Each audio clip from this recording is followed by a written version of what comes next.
ناظرین، آپ دیکھ رہے ہیں علی نیوز میں آپ کا میزبان چودھری فضل الرحمان۔ پاکستان کے زیر انتظام کشمیر کے ضلع بھمبر کی تحصیل سمانی کا یہ مقام جو آپ دیکھ رہے ہیں نہالہ چاہی روڈ ہے، اور بالکل جنگل ہوٹل کے قریب یہ سپاٹ ہے۔ یہ جس جانب ہمارے کیمرے کا رخ ہے یہ سمانی کی جانب جا رہا ہے روڈ بارڈر لائن سے، اور یہ مقام ہے نہالہ میں سائیڈ سے بالکل بارڈر لائن پہ جانے والا علاقہ، اور بیک سائیڈ پہ آپ دیکھ رہے ہیں چائیز نہالہ سے آنے والی روڈ سمانی کی جانب۔ یہاں ناظرین روڈ پہ کام ہوتا آپ دیکھ رہے ہیں، یہ بیلدار ہیں محکمہ شاہراہات کے۔ ان کی ڈیوٹی ہے کہ انہوں نے گھڑے فل کرنے ہیں، اور یہ نکلے کب کے ہیں، اس پہ جو مینٹیننس ہوئی مرمتی کا جو کسی وقت منصوبہ ہوا وہ کوئی خاص ریکارڈ میں نہیں ہے۔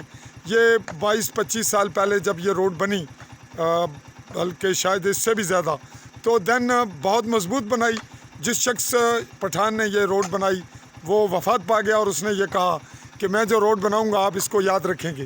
لیکن اس کے بعد اس کو جب تھوڑا تھوڑا اس کو ٹانکوں کی اور اس کو ٹچنگ کی ضرورت پیش آئی، تو محکمہ شاہراہات یا متعلقہ آزاد کشمیر، جس کو عذاب کشمیر کہا جاتا ہے، اس کے اداروں نے یہ عذاب عوام کے لیے مسلط رکھا۔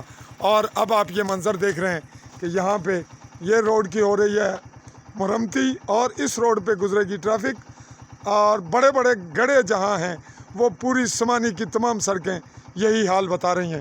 اس پہ غور و فکر کرے گی عوام۔ حکام جو گئے ہیں وہ الیکشن سے پہلے بہت باتیں کرنے والے لوگ تھے اور وہ تنقید کرتے تھے، اب ان کو یہ کوئی علم نہیں کہ کبھی ہم بھی اپوزیشن میں تھے یا ہمیں بھی یہ تکالیف تھی اور ہم حکمرانوں پہ تنقید کرتے تھے۔ اسی پہ لوگوں کے سوچ و فکر دیتے ہوئے میں آپ سے چاہوں گا اجازت۔ چودھری فضل الرحمان، نہالہ، چائیز، سمانی، بھمبر۔ اللہ